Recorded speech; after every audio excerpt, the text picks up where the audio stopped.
Welcome to Cichlid World Tanks. Bam, here we go. Follow me on IG, man. I got this sticker from my man over at West Coast Cichlids. Shout out to West Coast Cichlids. Reach out to that guy on Instagram, Facebook. Good quality fish. One of the ones that I, purchased from. But what we're here to talk about today, guys, is what you see behind me. My masterpiece, my heart. I love it, of course. It's a 150, me personally, I think it's quite small for these guys, but, I've only been into the cichlid world for since last October. I'm new to it, but I've learned a lot along the way. Everything that I've learned pretty much what has been from experience and getting advice from guys that have been in the game for quite some time, man. And I learned a lot in between that and getting information from other guys and what I've learned to do myself, which you can learn a lot from yourself, man. If you stay at it and you pay attention, you can learn a lot from you. What we're going to talk about today, man, is these guys right here. What you see nothing but peace in this tank. Of course, Cichlid's going to do what they do. You will see a little bit of this here and there, but for the most part, you see nothing but peace with these haps, these predator haps, and it's a science to it, man. It's something that I've learned along the way to get my tank like this. But not only are we going to be talking about the peace that I have in this tank and how I got the peace in this tank, we're also going to talk about how I got this water crystal clear and how I keep it crystal clear. First thing first, I had to make some sacrifices, man. To get the peace that I got in this tank right now, I had to make some sacrifices. And what I mean by that is I had to get rid of quite a few fish that I love dearly. And I had a albino eye biter. He was one of my first big boys. I got him. He came in at like 8 inches, but he was nasty.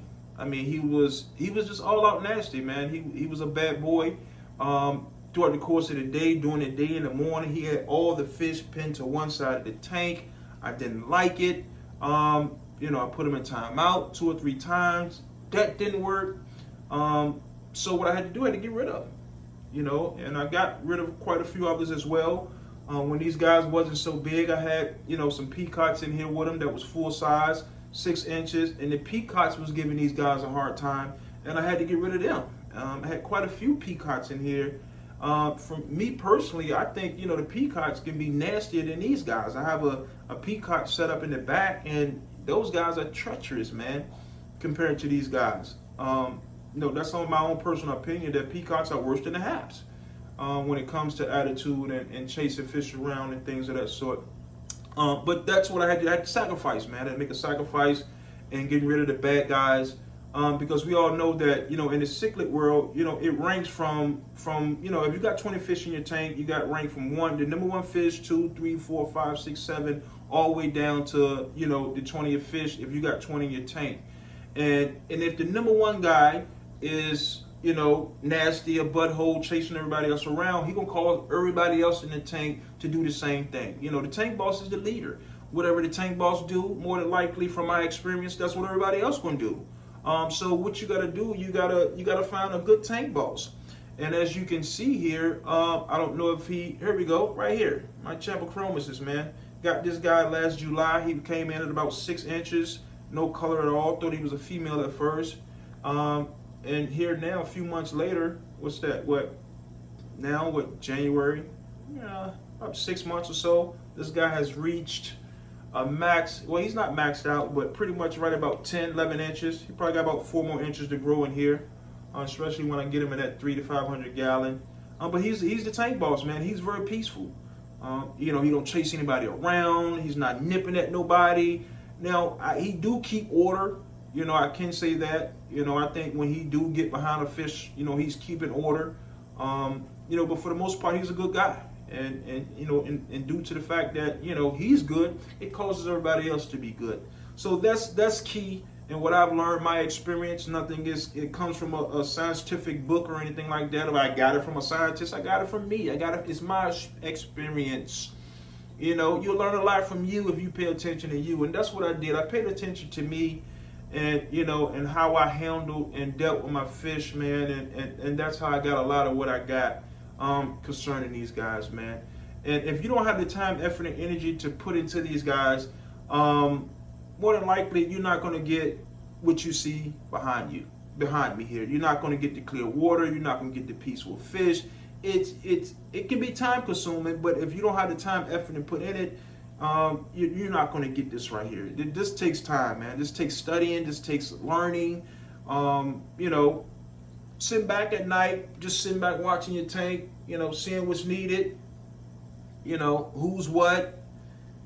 That can be every night sometimes, man. But if you don't have the time, effort, and energy put into it, you won't get this right here.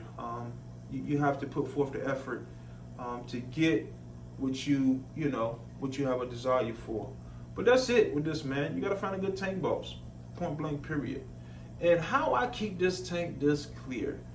For the most part, 2 weeks in, you can come in, no water change, anything like that. It's still going to be looking just like this. Now, I would say that just because you have clear water, that don't mean your water is clear. I mean, your water is clean. A lot of things can be a problem when it comes to water.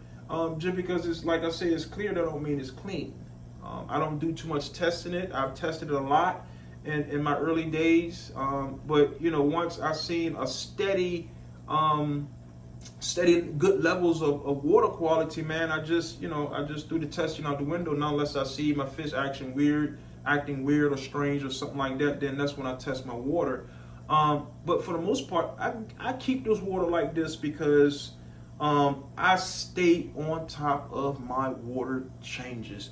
That's very, very important, people. You got to stay on top of your water changes. And like I said, if you don't have the time, effort, and energy, somebody's getting, I think that's the, I may have to get that little guy out of there, the Calvis.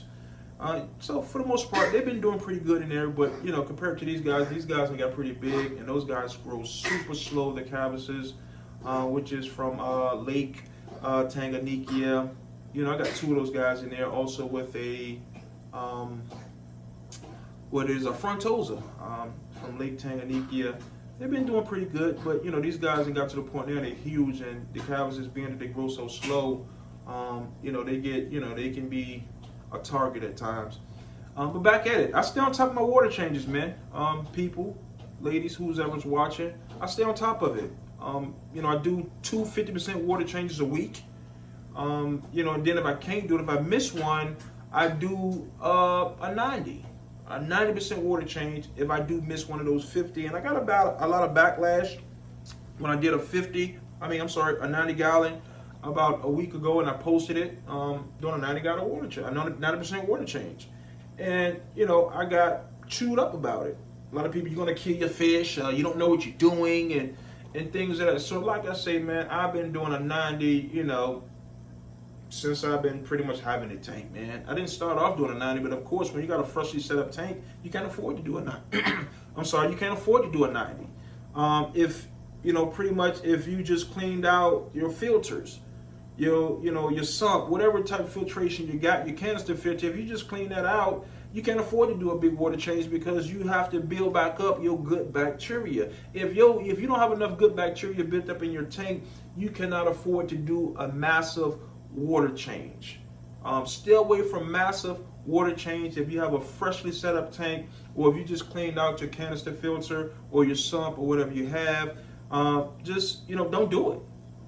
Point blank, period. Don't do it. But I have in my sump, on this 150, I have a 36 gallon sump, and I have a lot of filtration down there. I have a lot of bacteria built up down there, man. So I can afford to do a 100% water change. Hey, is what I built up too. But yeah, you got to stay on top of your water changes, man. And big up to my man Luke Boy out in Australia. Because at first I wasn't adding anything but the prime when I was, he told me about the Malawi salt that I add when I do a water change. He told me about the Lake Tanganyika buffer that I add now when I do a water change, and they keep these guys happy, man. As you can see, my fish are nice and colorful. They nice and thick. They thriving, man. And good water quality is key and very important when it comes to that, man. If you don't have the time, effort, and energy to put into your tank and put it to your fish, You're not going to get the colors you're looking for. You're going to miss out on a whole lot. So, just stay up on that stuff, man, and things will pay off for you.